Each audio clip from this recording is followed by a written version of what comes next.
Bonjour à tous et à toutes et bienvenue dans cette nouvelle vidéo de contenu mathématique.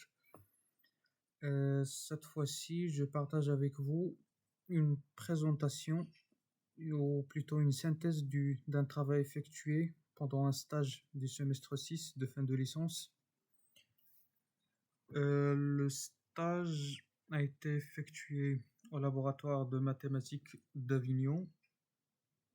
Dans un certain contexte, ça je passe.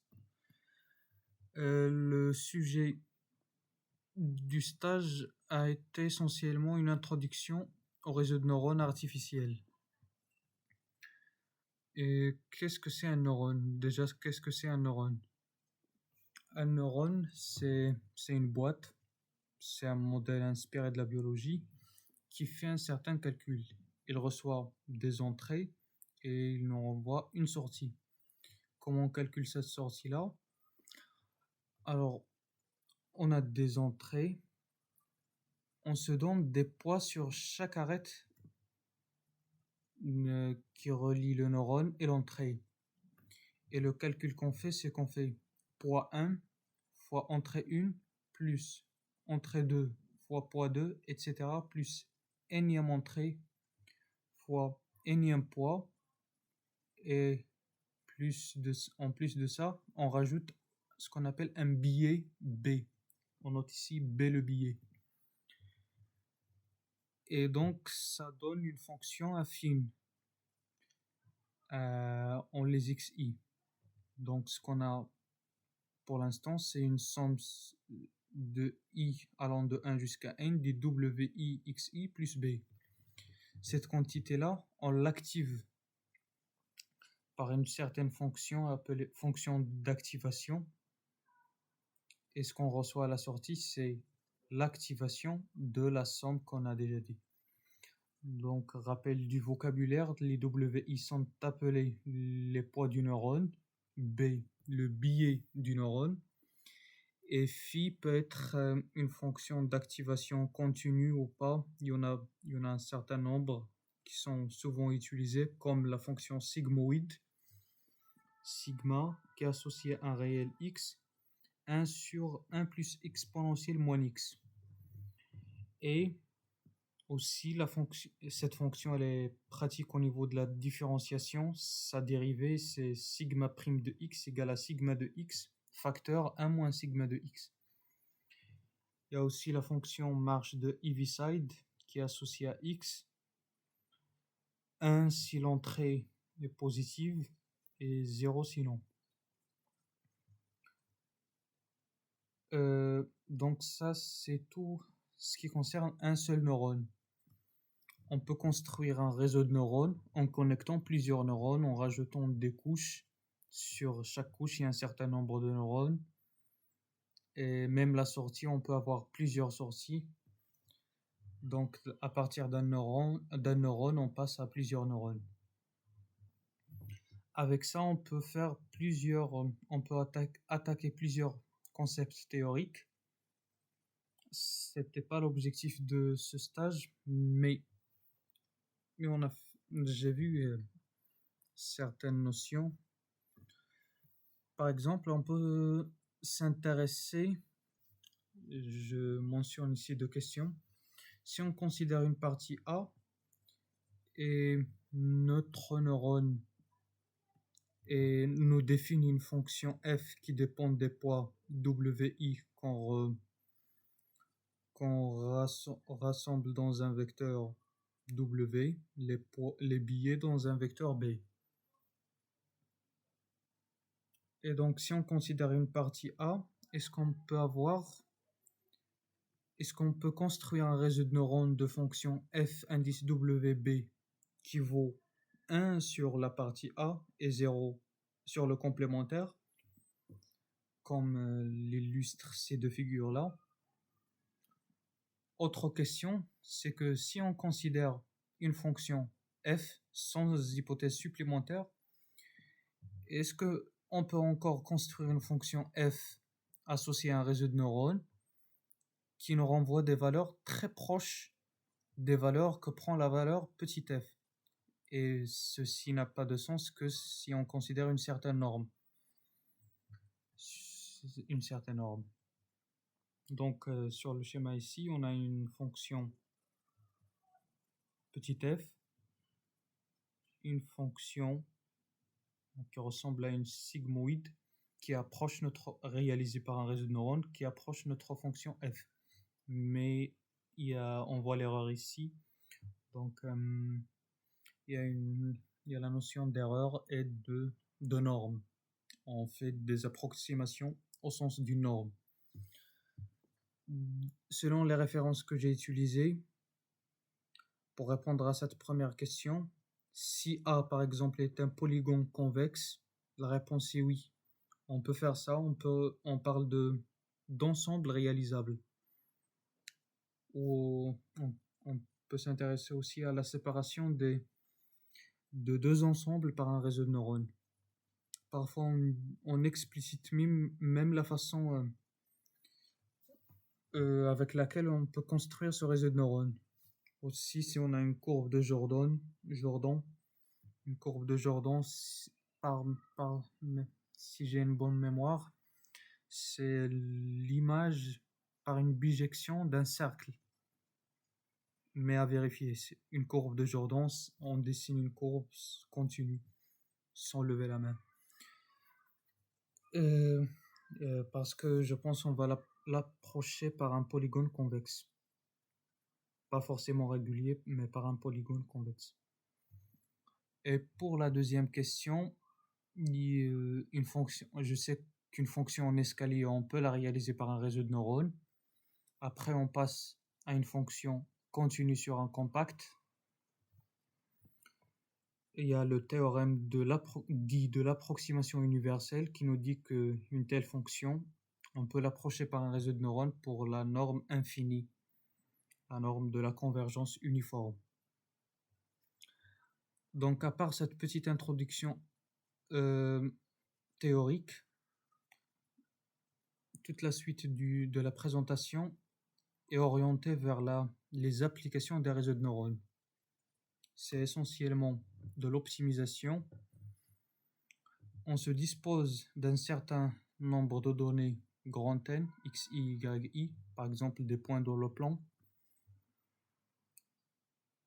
Et on aimerait construire un réseau de neurones, toujours dont on lui associe une fonction grand F qui dépend des poids W et des billets B, telle que cette fonction pour une entrée x nous renvoie une valeur qui est très proche de la valeur yi pour tout i. On aimerait que l'écart entre f de l'entrée et de la sortie yi soit très petit. Pour ça, on minimise l'écart. Mais pour le choix de la fonction erreur, de l'écart, la différence des écarts, l'écart, la différence des deux valeurs. Qu'est-ce qu'on fait? On choisit une fonction erreur. Ici, on prend l'erreur moyenne quadratique qui est donnée par la moyenne quadratique. C'est 1 sur grand N, la somme de f de l'entrée moins la sortie au carré. Et on introduit ici une notation pour simplifier l'écriture. Donc, on se ramène à un problème qui a une certaine structure.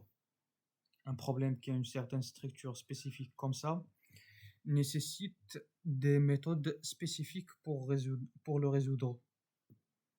Dans ce stage, j'ai vu plusieurs méthodes. J'en cite 3 ici. Ces méthodes sont bien adaptées à des problèmes de cette structure-là. La plus classique des méthodes est la descente du gradient, qui cherche un minimum local de la fonction erreur en se déplaçant par un certain pas, fixe ou variable, ici je le prends fixe, dans la direction de plus forte descente, qui est la direction opposée du gradient. Et le schéma itératif est décrit comme ça. L'itéré suivant s'obtient en se déplaçant dans la direction opposée du gradient par un certain pas, où l'initialisation est fixée.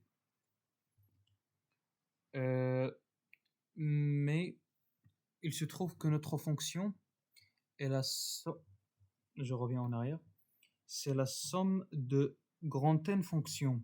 Donc pour calculer le gradient de E, on calcule grand N gradient. Et quand grand N devient un peu grand, très grand, le calcul du gradient peut être très coûteux. Et c'est pour ça l'idée du gradient stochastique consiste à choisir une seule donnée parmi les grands N données et faire une descente dans la direction dans la direction opposée du gradient associé à cette donnée-là. Ici, j'écris en termes de permutation. C'était une façon personnelle de l'écrire. Donc, on prend une seule donnée et on fait une direction dans la direction opposée du gradient associé à cette donnée-là. Il y a une méthode intermédiaire qui consiste à choisir K données parmi les grandes N données. Donc, on partage les N données à des paquets de taille K. On parle de lot de taille K ou de batch en anglais. Et de la même façon, on fait une descente du gradient dans la direction opposée du gradient associé au K donné. Quand on fait grand N sur K itération, on dit qu'on a fait une époque. Dans la suite, on va essayer d'illustrer ces méthodes-là. Dans le stage, on a fait ça. Mais si je mentionne pas tout. Un premier exemple, c'est qu'on s'intéressait à l'apprentissage d'une fonction binaire qui est le ou logique. Avec un réseau de neurones, même pas un seul neurone, dans un rapport, je l'ai fait sans biais avec biais. Et si je mentionne juste la partie avec sans biais. Ce qui a été très utile, c'est d'avoir sous les yeux l'ailleurs de la fonction erreur. Ça a été utile pour choisir une bonne initialisation qui va conduire à la convergence. Par exemple, ici on a un historique de convergence de l'erreur en fonction des itérations. Ici on a fait 500 itérations. Le gradient a apparemment convergé plus vite, mais la convergence a été tronquée au niveau de 500 itérations. Peut-être que le gradient stochastique marche mieux après, mais ça nécessite plusieurs itérations. Le pas était fixé à 0,2. L'initialisation était choisie comme le point 8,4. Dans ce qui précède, j'ai pas mentionné que dans ce que j'ai dit, il y a au moins 3 problèmes. Le problème de l'initialisation, le problème des minima locaux, et ils sont un peu liés les deux problèmes. Quand on trouve un minimum local, ce qu'on fait souvent, c'est quand on change l'initialisation. Il y a aussi le problème du pas. Quand on ne sait pas comment choisir le pas, quand on n'a pas une constante de Lipschitz, on fait une règle de recherche linéaire, comme celle d'Armijo. Il y a beaucoup de méthodes de recherche linéaire. Presque dans tout le stage, j'ai choisi que le pas fixe. Et donc, avec un seul neurone, sans biais ou avec biais, on arrivait à réaliser la fonction binaire ou logique. Ensuite, on s'intéresse à un problème un peu plus compliqué. On considère une fonction créneau qui prend la valeur 0 sur l'intervalle 0,3, qui remonte à 1 sur 3,6 et qui revient à 0 sur l'intervalle 6,8. Ce qu'on souhaite faire, c'est approcher cette fonction-là par un réseau de neurones qui a une certaine architecture pas trop riche. Et la fonction associée à ce réseau-là est comme suit. On active les sorties par la fonction sigmoïde qu'on a définie au début. On a 4 au total, 7 poids. 4 poids et 3 billets. Une seule entrée.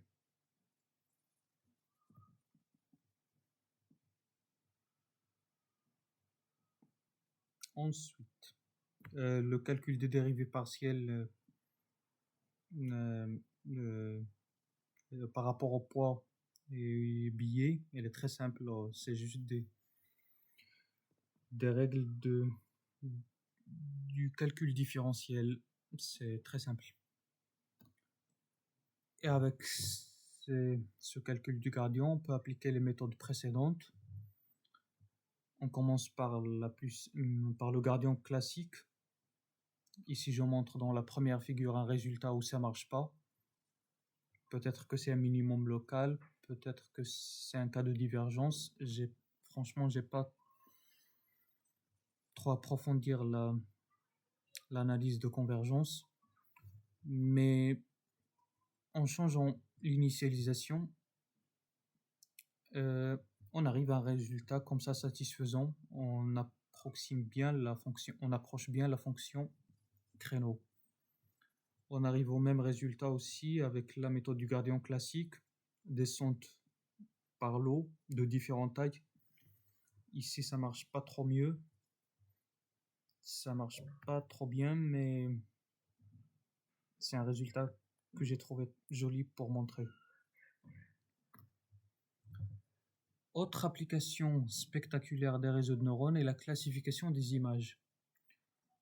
Ce qu'on souhaite faire, c'est construire un réseau de neurones qui nous reconnaît des images. Plus précisément, il nous distingue les deux chiffres, par exemple. Ce qu'on a fait, c'est qu'on a distingué deux chiffres avec un réseau de neurones. Par exemple, un 0 et un 1. On demande à un réseau de distinguer entre un 0 et un 1. Plus compliqué entre un 3 et un 8, etc. On peut même distinguer entre tous les chiffres, mais c'est un problème un peu plus compliqué. On ne s'est pas intéressé à ce genre de problème dans ce stage.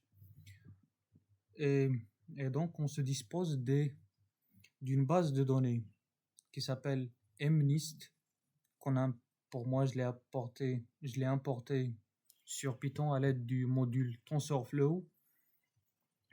Cette base, elle contient 60 000 données d'apprentissage et 10 000 données de test. Chaque image contient un chiffre. Par exemple, pour le chiffre 0, on a 5 923 données d'apprentissage et 980 données de test, etc. Vous avez ici le nombre de données d'apprentissage et de test pour chaque chiffre. Pour les chiffres qu'on a utilisés ici, pas tous les chiffres. Après, on fixe l'architecture de notre réseau. Ce qu'on a fait, c'est que on a utilisé une seule couche. On l'appelle une seule couche cachée ou dense, dont on fait varier le nombre de neurones sur cette couche, et des billets, et un neurone de sortie aussi avec un billet. L'entrée est un vecteur de taille 784. Pourquoi? Normalement, l'image on peut la coder sous forme de matrice où chaque coefficient est un pixel. Est un pixel qui montre un niveau de couleur entre 0 et 255 si je me rappelle bien. Et la taille de la matrice c'est une matrice carrée de taille 28 x 28 qui nous fait 784. Donc l'entrée, c'est juste une linéarisation de la matrice. Le calcul du gradient, c'est aussi... ça se fait avec des règles de calcul différentiel. Ce qu'on utilise, c'est la règle de la chaîne pour la différentielle de la composée des fonctions. Ensuite, comment on évalue la précision de notre réseau? Déjà, on l'évalue hors la base d'apprentissage. On fait apprendre le réseau et après on teste sa précision hors la base. Comment on calcule la précision? On compte le nombre de prédictions exactes et le nombre total de données de test. On fait le rapport et on multiplie par 100 pour avoir un pourcentage. On l'a fait ensuite. On a besoin d'une méthode d'optimisation. On a utilisé le gradient stochastique